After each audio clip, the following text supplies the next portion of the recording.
Hello everyone, welcome to my YouTube channel. Now today we discuss about second chapter of class 10, that is Internet Services and Mobile Technology. Some of the content of this chapter we already discussed in our previous video. If you not watch it, go to playlist and watch it. So let me start our class. Working with FTP. FTP means File Transfer Protocol, means how we work with FTP. It is commonly used protocol for exchanging files over any network that support TCP/IP protocol. Means FTP work on that side where TCP and IP protocol is present. And this FTP protocol, as the name explain it is File Transfer Protocol. So for transferring our file, we are using FTP. Here is the word TCP.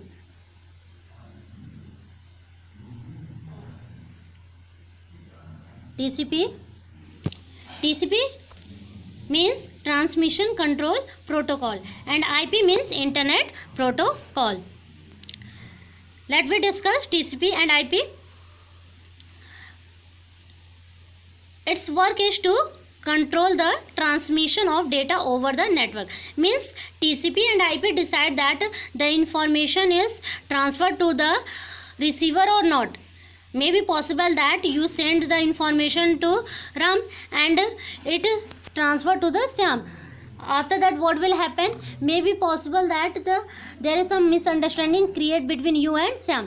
So the TCP work out to the control of the data, means which data will be transferred to which receiver. You also say that it decide the path of the message, means where the message is transferred. In the picture we can easily see it. This is the work of TCP/IP, means it decide the designated portion or position, means where the message is actually sent.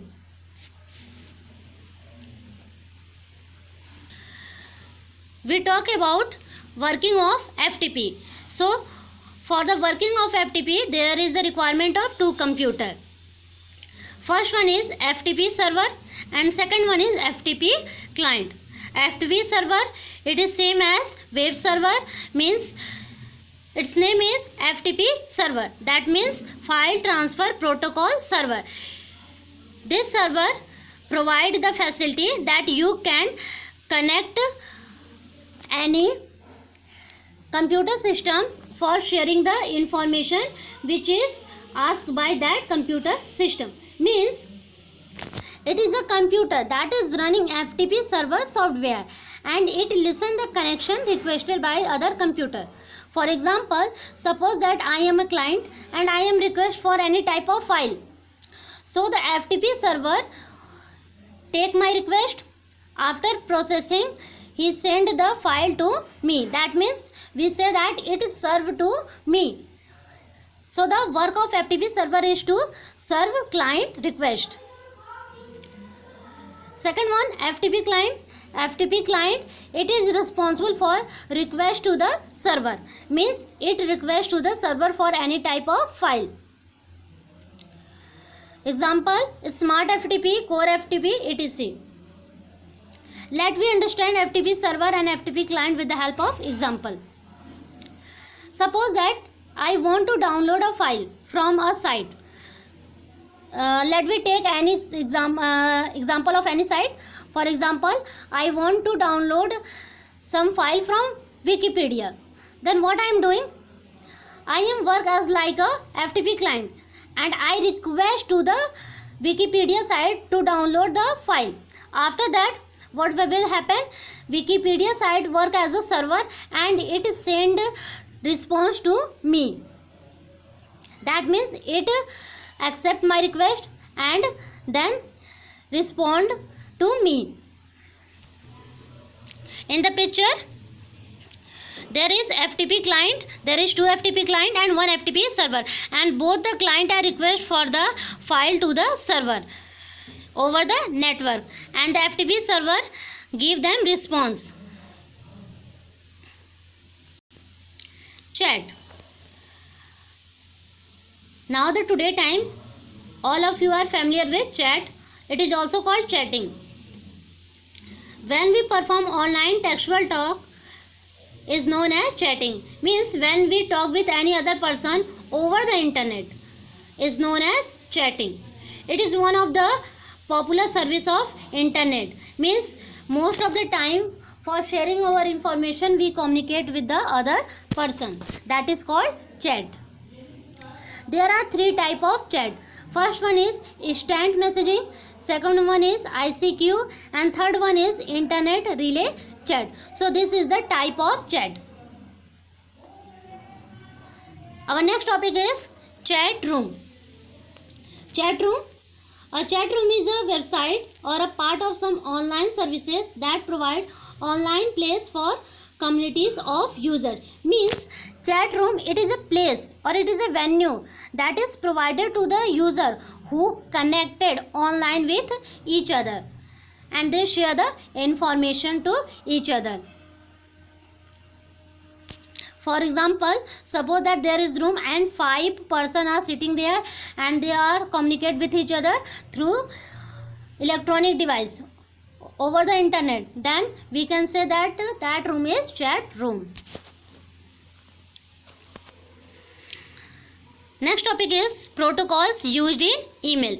Means how we send a email and which type of protocol used in the deliver and receiving of email. So let me look it. Protocol used in email are as follow. First one is HTTP protocol. Means hypertext transfer protocol, and we can easily this protocol in any of the URL of any website. It is used for transferring text over the internet. Means its name is hypertext transfer protocol. That means it transfer the text over the internet. In the picture see that client request for HTTP request and the server give them HTTP response. So how it will do it? First of all, we want to send email to our friends. So what we are doing, when we send our email, just click on the submit button or the send button. What will happen? HTTP work at that time and it transfer our text to the receiver computer. Next one is SMTP protocol. It stands for Simple Mail Transfer Protocol and it is used when you send email to other email user. In the picture you can easily see it. There is a sender and one receiver. The sender send their message. On that time SMTP work there. Again the sender mail server is passes through internet and then it reach to the receiver mail server. Okay, means it will be transferred from sender mail server to receiver mail server. And who is responsible for sending the message from sender mail server to receiver mail server? That is SMTP, Simple Mail Transfer Protocol. Next one is IMAP protocol. IMAP protocol, it stands for Internet Message Access Protocol. It is a standard protocol for accessing email from local server. Once the message is sent to the receiver mail server, after that, that message will be transferred to receiver computer system by using IMAP protocol. In the picture, now see it, there is two computer. First computer work as a sender that send the information and with the help of SMTP, that message is sent to the sender mail server. After that the message is sent to the receiver mail server and then IMAP is work there and this IMAP send that information to the receiver computer. After that another protocol will work there, that is POP, means post office protocol, and it allow user to download message to their computer. Once the message is received by the receiver, then POP, that means post office protocol, allow them to download that message in their computer system. So these are the protocol that is used when we send email from sender to receiver computer. Next topic is video conferencing. Video conferencing, it is a two-way video phone conversation, means we see that person over the internet and we can talk them. Some video conferencing software are Skype, WhatsApp, Duo, etc. They are some video conferencing software with the help of which we can communicate with any person over the internet, and we also see them, that what they are doing that time, how they are look, all the things we see it there by using video conferencing. Equipments needed for video conferencing, means what are the equipments that are necessary to perform video conferencing. First one is computer, you have to computer. Second one is video camera. Third one is internet connection, and fourth one is video conferencing software. Here it is mentioned computer. It is not necessary that you have computer system, after that you perform video conferencing. If you have a smartphone, you can easily perform video conferencing. But remember that in your smartphone video camera is present, so that you can see that person live. So these are some equipments for video conferencing.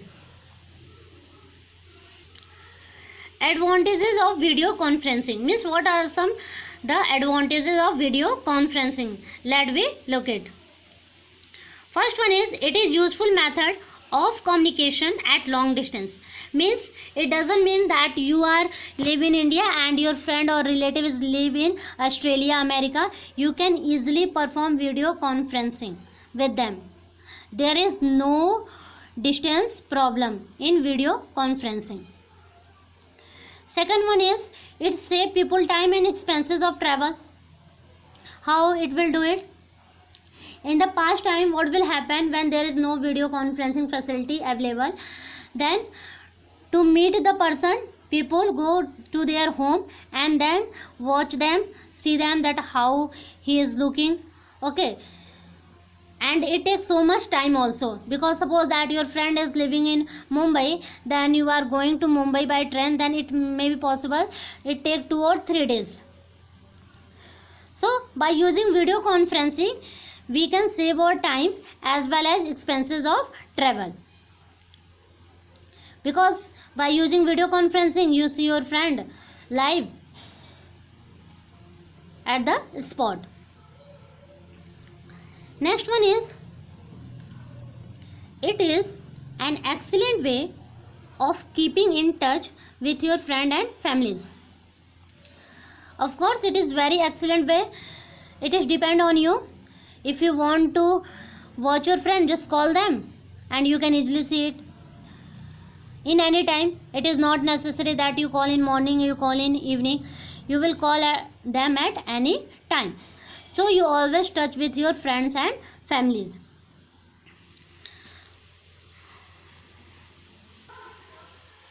Disadvantages of video conferencing. We discuss about advantage of video conferencing. Now we discuss about disadvantage of video conferencing. There are a lot of disadvantages of video conferencing. Some of them we describe here. First one is, fast data link is needed to conduct video conferencing. For performing video conferencing, it is necessary that your internet quality is good and it has fast data access, so that you can easily see your friend without any type of disturbance. Next one is, lack of eye contact may give the wrong message. May be possible that you talk with your family member, any of them. Suppose that you talk with your brother. He shares something to you and on that time you are looking to another side. So what will happen? Your brother see to you and realize that you are not interested in their story. so it also spreads some wrong message. Next one is, it is too expensive. How it is too expensive? Because for performing video conferencing you have to internet connection, you have to smartphone and a good quality of smartphone, so that you can see your friend, family, whatever you want to see them, you can see them easily and clearly. So it is too expensive process. Difference between email and video conferencing. We discussed about email and video conferencing. Now let me see what is the difference between email and video conferencing.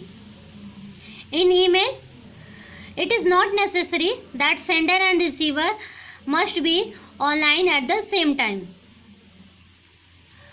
But in video conferencing, it is necessary that the sender and receiver both are online at the same time, so that they can watch them each other.